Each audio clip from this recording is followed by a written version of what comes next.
নমস্কার, আপনারা দেখছেন পলিটিক্যাল বাংলা। তো আপনাদের দেখাবো যে নন্দীগ্রামের একজন তৃণমূল নেত্রী, মানে নন্দীগ্রামের তৃণমূলের একজন নোংরা রাজনৈতিক দলের নোংরা মানসিকতার নেত্রী, তার নাম হচ্ছে অষ্টমী গিরি। তিনি কয়েকদিন নয়, কয়েক মাস কয়েক বছর ধরে তিনি যাচ্ছে তাই ভাবে বিভিন্ন রাজনৈতিক দলের তৃণমূল ছাড়া সিপিএম হোক বিজেপি হোক বেশিরভাগ বিজেপিকে আক্রমণ করেন। তো সেখানে কয়েকদিন আগে দেখা যাচ্ছে প্রধানমন্ত্রী মাননীয় নরেন্দ্র মোদীজি তিনি পশ্চিমবঙ্গে এসেছিলেন, পশ্চিমবঙ্গের মালদাতে এসেছিলেন। তিনি বলেছিলেন যে জয় মা হেন্টাকালী এবং জয় মা মনস্কামনা মন্দির।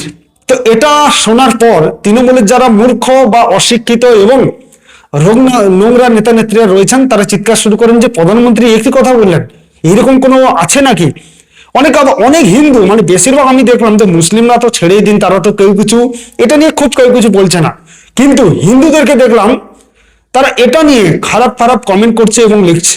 যাই হোক, অষ্টমী গিরি কি বলেছিলেন সেটা আগে আপনাদের শোনাবো, এবং এই রাজ্যের এই মুহূর্তে একজন প্রতিবাদী দিদিভাই অঙ্কিতা বিশ্বাস তিনি কি বলেছেন সেই ভিডিওটা আপনাদের দেখাবো। আগে অষ্টমী গিরি কি বলছে ভিডিওটা দেখুন। দিল্লির জমিদার মোদি দাদু যে এসে, আপনারা সবাই শুনেছেন না শুনেননি? আচ্ছা একটা কথা বলুন তো, সে জমিদার দিল্লির দাদু বলছে হেন্টাকালী, বলছে হেন্টাকালীটা কি? বলছে মা মনস্কামনা। শুনছো তো নাকি? শুনে দেখি ভালো করে।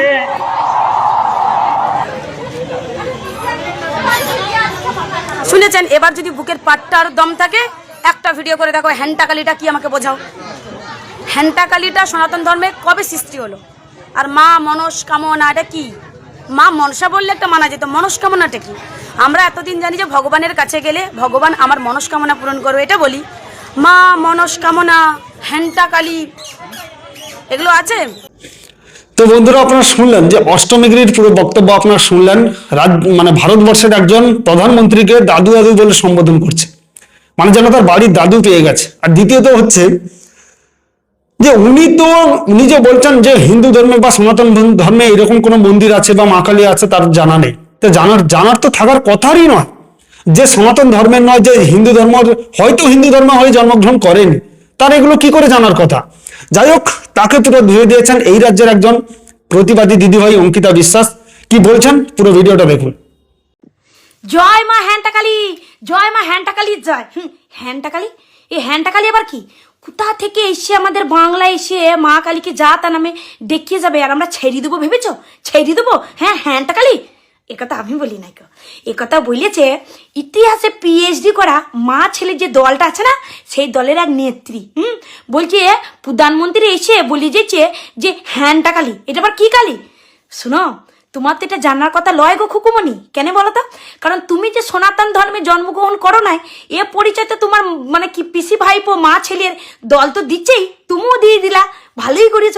তা বলি যে মা কালীর কয়টা রূপ তুমি কি জানবা? হ্যাঁ, তোমার তো জানার কথা লয় কো, এপারে মানুষ তো তুমি লয়, তুমি তো উপর থেকে এসো।